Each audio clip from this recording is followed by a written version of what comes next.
terminate a fight at any given second. It is boxing's shortest period of violence that the likes of Gene Fulmer remember the longest. It's a sensation that I've never had before, and I don't necessarily want it again. The brutal knockout is the most ferocious, vicious, relentless battle of man versus man, as painful to watch as to endure for warriors Ike Williams and Bo Jack. I don't care if you hit me in my chin, hit me in my stomach, that's your business, but you're gonna pay for it if I can. And symbolic of the most victorious conquest of all, the comeback knockout, when defeat is overcome through heart and determination, a lesson well learned by Billy Kahn.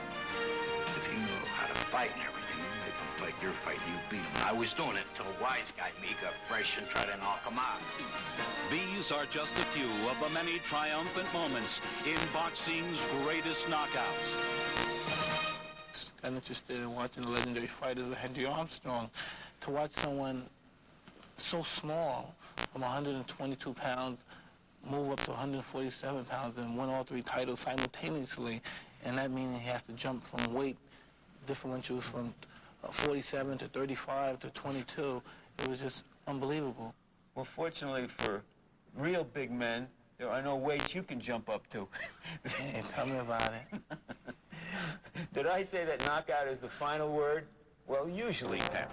In 1954, when he fought the much lesser experienced Lulu Perez, Pep had only 6 defeats in 190 fights.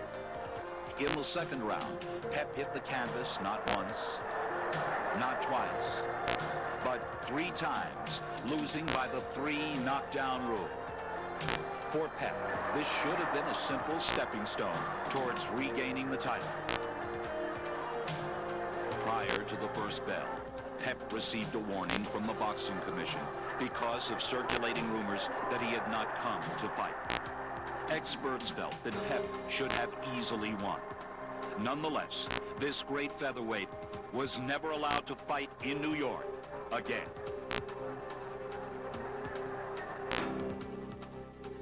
As a black champion in the early 1900s, Jack Johnson was a marked man who could hardly avoid controversy. Convicted of violating the Mann Act for transporting women across state lines for immoral purposes, Johnson jumped bail and fled to Europe. 2 years later, he was granted a pardon and the opportunity of returning to the U.S. to visit his dying mother, if he would agree to fight the latest white hope, Jess Willard. In over 100-degree heat, Johnson and Willard battled for 25 rounds. In the 26th round, the controversy unraveled as the first black heavyweight champion was counted out. Lying on the canvas, rumors spread that Johnson was shielding his eyes from the blazing sun. 8 years later, in an affidavit given to Ring magazine, Johnson disclosed that he had thrown the fight, stating, "I still say that I lost through pressure to a man who could not beat me." When Jack Sharkey and Max Schmeling started as one of boxing's greatest knockout artists, in a 20-year career, the man with hands of stone amassed over 50 knockouts. But who will ever forget the welterweight championship rematch with Sugar Ray Leonard, when this proud Panamanian faced the most frustrating and embarrassing moments of his career?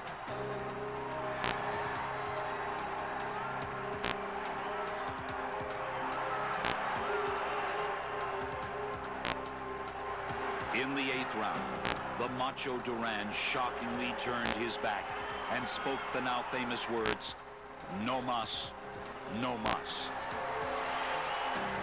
Leonard was awarded the crown by technical knockout, and fight fans would question forever the motives of this great warrior.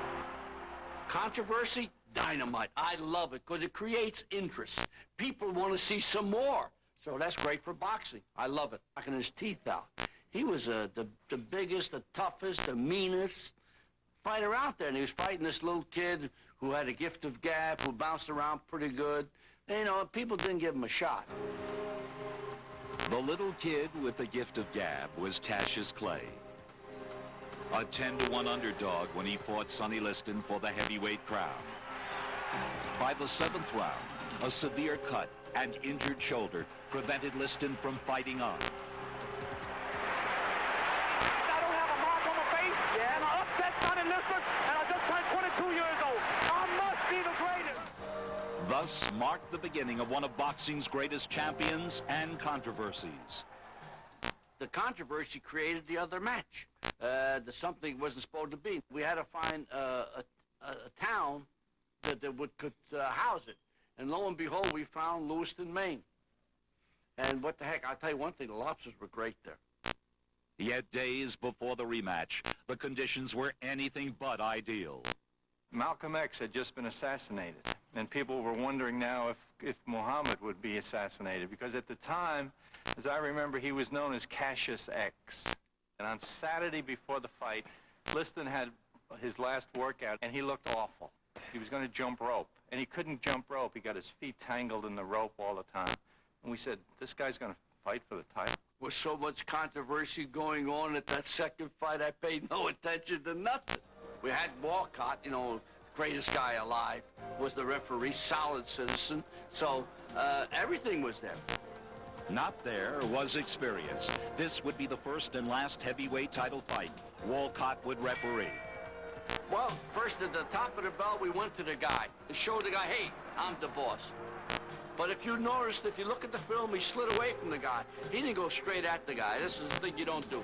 You don't meet force on force. You meet it with your talent, your ability, the ability to slide side to side, the ability to stick it in, don't take the other guy's punches.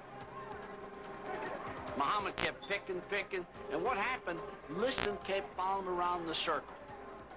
Well, Liston followed him ring around the rosy. Now, during the time he was following ring around the rosy, Muhammad feinted left, went right, dropped the right hand over when the guy missed the jab, and the guy got hit with a punch he didn't see.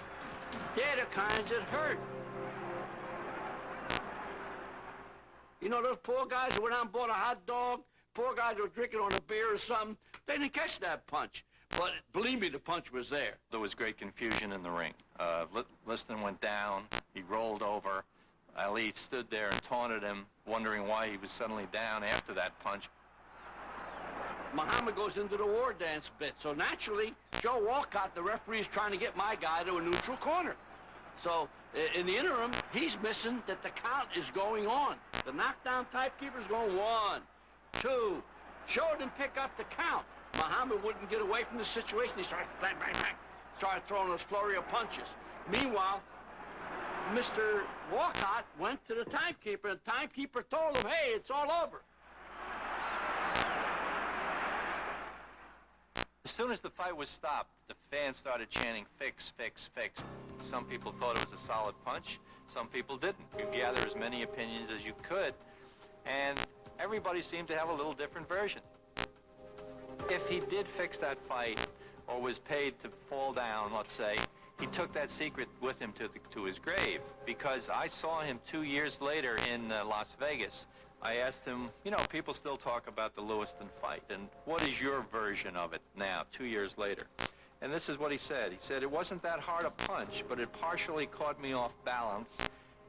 And when I got knocked down, I got mixed up because the referee never gave me a count. I was listening for a count. That's the first thing you do. But I never heard a count because Clay never went to a neutral corner. And then people say I sat down. I was on my feet fighting when he stopped it. Look at the movies. You got to remember that everybody looked at him with their eyes. They'll have their opinion, and you can't stop that. That's life. But, man, it was controversial. But Muhammad, look at all the other controversies created. We've had a ball with Muhammad Ali. Hand land, it's unbelievable that the people were there. They couldn't see the right hand land. And I know I wasn't born then, but I have proof that you were there. And tell me, did you see the right hand? Well, this is the proof. And I've always maintained it's the best fight photo ever. And not just because that open-mouthed fellow at ringside is me, but because it tells such an unusual story. Ali seems to be saying, get up and fight like a man. He senses that Liston has deprived him of his just due by losing so willingly. And the thing about the knockout, and I happened to see the punch. I was in a position, I didn't think it was powerful enough to knock a man like Sonny Liston out. But tell me, were you the only person that seen the punch? Was there anyone that came to you and said, I seen the punch? Others saw the punch, or they saw what looked like a punch, but they couldn't tell that it had that kind of impact on a man to knock him down. And remember that Ali was not a knockout fighter as well. But there was such hysteria around there that actually people on the way into the arena were frisked for weapons. Women too? Even women. They opened women's handbags to see if they were carrying something in there. Remember, Ali was a revolutionary figure of so much bombast to him, and as well, he had just admitted that he was a black Muslim, and at the time, the black Muslims were considered a violent, hostile, revolutionary kind of force. So for our generation, this was really like the Dempsey-Tunney long count of old, the greatest controversy maybe in boxing history. And if you're wondering why that isn't in our show, why it got cut, it's because it wasn't officially announced. Against Joe Frazier that provided some of boxing's most memorable moments. Their first meeting was a tremendous 15-round battle. Ali again vulnerable to the left hand as Frazier took the decision. Ali won the second contest and later regained his heavyweight crown, setting up the now famous finale. Come on, girl. We in Manila. Come on, Gorilla. This is a thriller. And it lived up to its billing. Two great champions exchanging punishing blows for 14 brutal rounds. Frazier, face swollen, unable to see, could not continue. A painful victory belonged to Ali, who said it was the closest thing to death. Rocky, how do you feel about being a champion? Oh, I feel great about being a champion. And I think I'll make a real worthy champion. I'd like to fight Tony Gazelle again and give him another chance to even up the score. You know, 2 fights, and then the last one make it 3, make sure who's the real champion. A year after taking away Tony Zale's middleweight title, Rocky Graziano put his championship on the line in their third and final meeting. But Zale took control early. A smashing left floored Graziano for the second time in the fight. But he gamely hung on to the ropes, determined to keep his crown. Zale, having set a furious pace, inflicted heavy damage. He moved confidently and with a punishing right to the body, set up a knockout punch that left Graziano unconscious. Tony Zale became the second man ever to regain the middleweight title. When it came to titles, Alexis Arguello wanted more, to become the first boxer ever to hold 4 divisional crowns. Any boxer wish they could get was a punch. And I'm the kind of man can tell you he got it. The former 2-time champion was attempting to recapture a 3rd lightweight title with his crude, relentless attack. Bojack knew one style of fighting, to come at you throwing everything. He started in the first round, and he fought for 15 rounds that way. To come at you, he didn't, Bo never did the final points of boxing. He never studied like Sugar Ray Robinson or Joe Louis. I was so punched at all times. And they were just wondering how could I get through with this all the time. From the first minute to the 3rd one, I could fight every minute of the round because I put my body in shape to do it. I trained very hard. I was in very good condition for Bojack. The lightweight title, I love the title. I guess next to my kids, I love the title more than anything else. Battling to keep his precious title, Ike was wary of Bojack's powerful weapon. The bolo punch was his favorite punch, I mean. He wanted to get to you with left jabs and to throw the bolo punch, I mean. And the other punches were the left hooks and the right cross. The bolo punch was his main punch, I mean. And actually, both threw the bolo punch, but he looped too much. He made too much of a show out of it. He wanted people to see it, I mean. Both was very spectacular. He was this way, you know. He'd come in and moving like this, throw the left jab, another left jab, combinate a right hand, another left jab, right hand, nothing, and I done the same. While trading continuous blows, a grazing uppercut broke Ike's tooth, calling for drastic action. And I was desperate. I mean, I had a perfect set of teeth, and outside of that one, I still have all my teeth outside of the one that he knocked out, you know what I mean? But I did what anyone would do. I tried to finish Bulge. I tried to knock him out. Champion Williams threw everything into the attack, unloading a furious flurry of hands and fists on his stalwart opponent. They were like this. Like that. It was straight. So, you know, you can't get by. It took me too much time to do this and do this when these straight punches was coming all the time. When you get hit with a straight punch and everything is on it, you are a hurt man or knocked out. I thought the referee should have stopped the fight. I turned around and I said, Jesus Christ, you know what I mean? You know, like, what you want me to do, to kill the man? I'm a fighter. I'm not going to say no to any fighter. If you want to fight me, you fight me. I'm not going to back up. I'm not going to run. You have to kill me right where you got me. I'm in there to fight. And I don't judge no fight on any fighter. I pick a man, I stick with him. And Ike Williams is a great champion, and another old piece of champion telling you he was the great.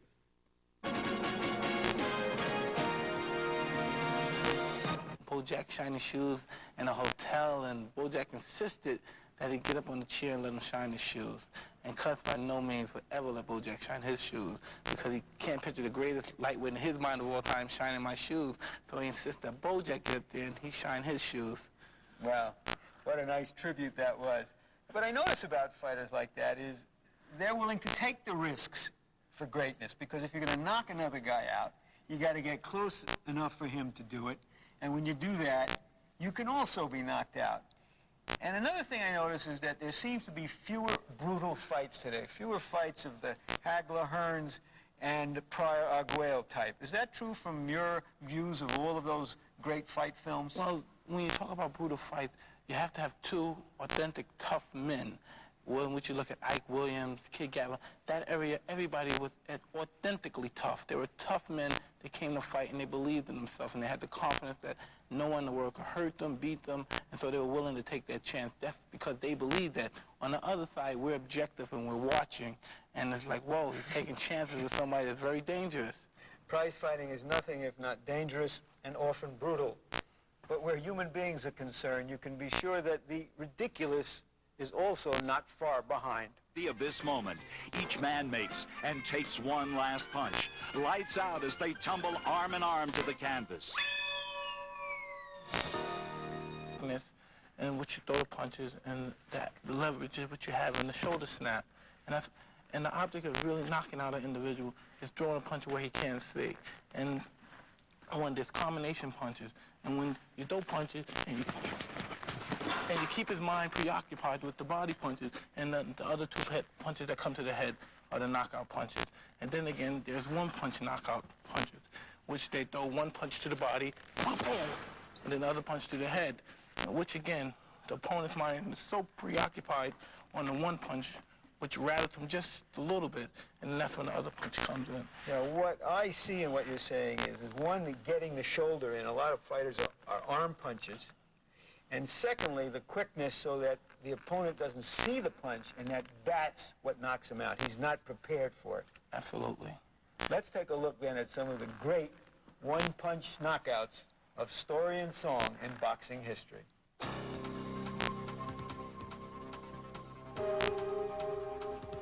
It is the single punch that can suddenly and prematurely terminate any fight. Often described as a bomb, explosion, or bolt of lightning, the one-punch knockout is one of the most exciting and most remembered moments in the sport of boxing. At age 37, heavyweight challenger Joe Walcott faced his fifth and possibly last title shot when he fought the 4-1 favored champion, Ezzard Charles. In two previous meetings, Charles had won by decision. But for the never-before champion, a perfect left hook made Joe Walcott the oldest fighter to ever win the heavyweight crown. 35 years later, Mike Tyson, at age 20, became the youngest fighter to ever win the heavyweight crown.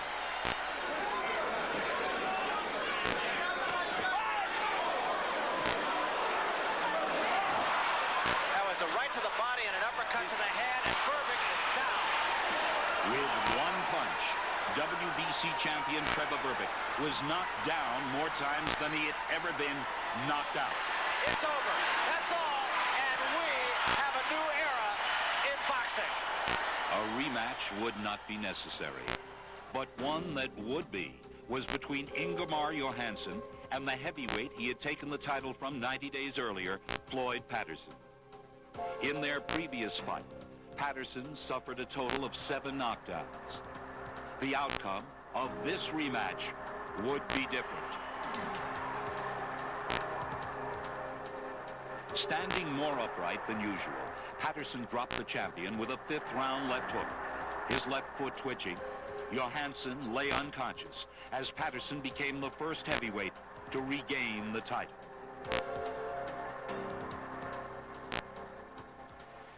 At age 22, Wilfred Benitez attempted another boxing first to become the youngest fighter to win world titles in 3 divisions, a feat that had not been accomplished in over 40 years.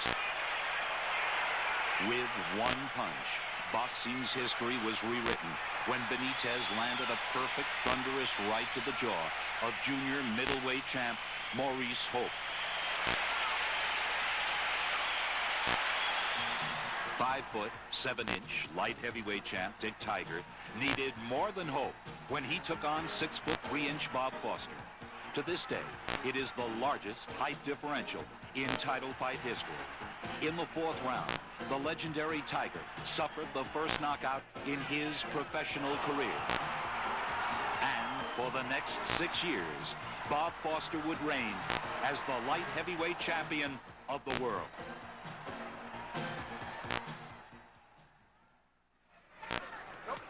In his prime, this welterweight called the Cobra was considered to be boxing's best pound-for-pound fighter.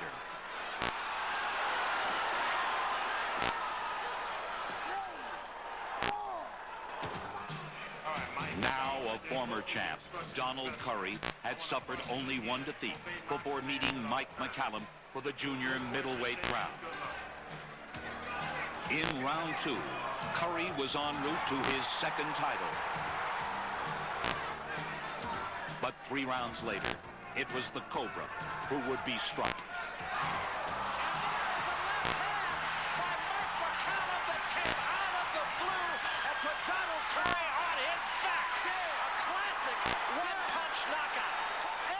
It just goes to show that even Tigers and Cobras can fall victim to a single punch. In boxing, 1 minute you can be a champion, and in 1 second, this can all change with one punch.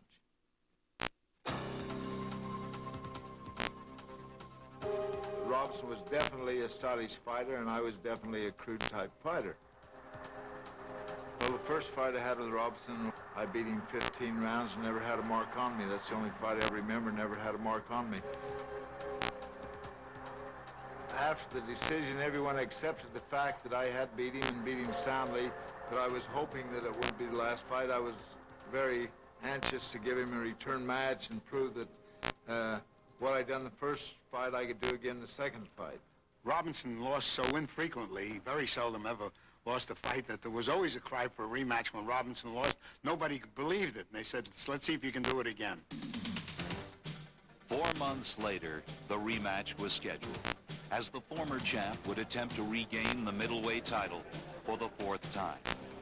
The 37-year-old Robinson was advised not to fight the 25-year-old Fulmer once again. To that he replied, "Nobody's ever beaten me twice." But I never really worried about this because I felt without a doubt that if I could beat him once, I could surely beat him twice. For the confident Fulmer, the rematch would be fought on May 1st, 1957. Well, everybody was amazed at the odds, even though Fulmer had won the first fight, because nobody was ever 3-1 over Ray Robinson. That was the only time in his whole career that he probably was an underdog. But the odds could have no effect on this fight's outcome. After beating him the first fight, I felt that maybe if I put even a little more pressure on him than I did the first time, then I could maybe knock him out, because I was putting pressure on him and keeping him busy the whole time and making him worry about what I was going to do to him rather than what he was going to do to me. I think Robinson's best punch was anyone he hit you with. And he could hit you and hurt you with any punch he threw.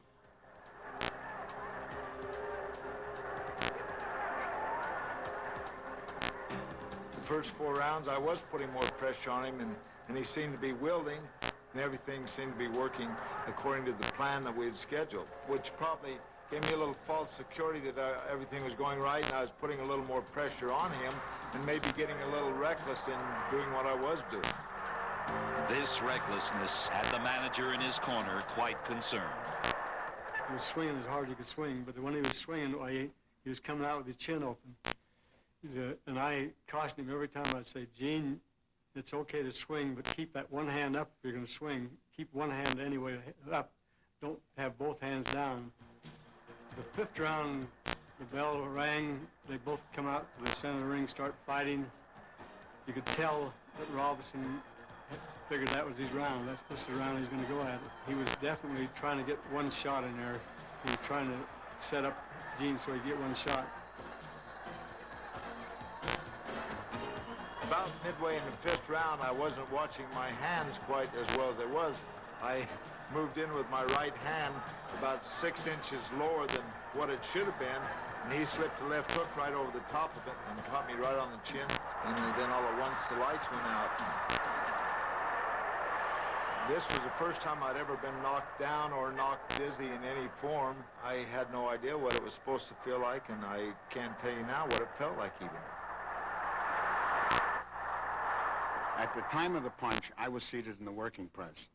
And I remember all the newspaper men, as well as the whole arena, getting up and say, "Did you see that punch? That was perfect." And it was. It was the perfect punch.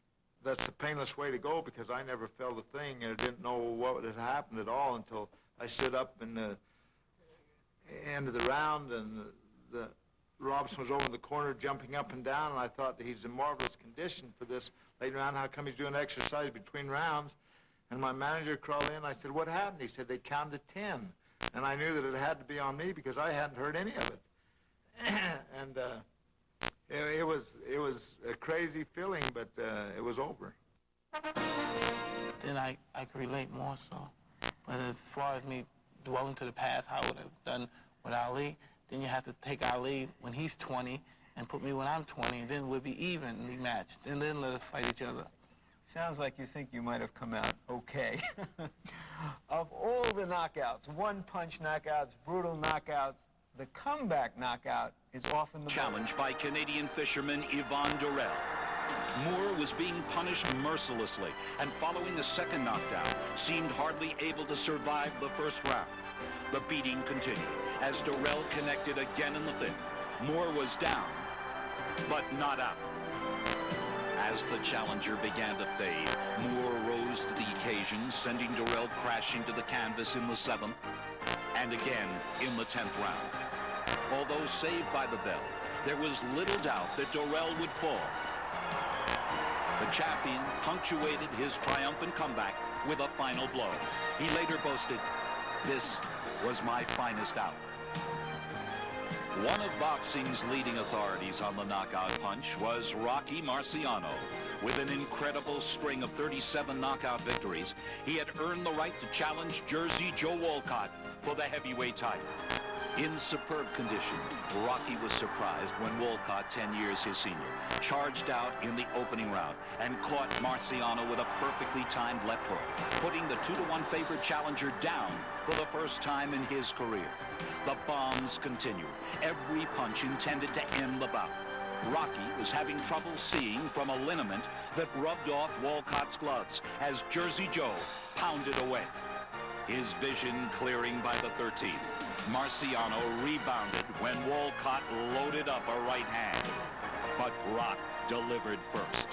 A crushing right to the jaw crumpled the champion and wrote a new name in the heavyweight book, Rocky Marciano, the Brockton blockbuster.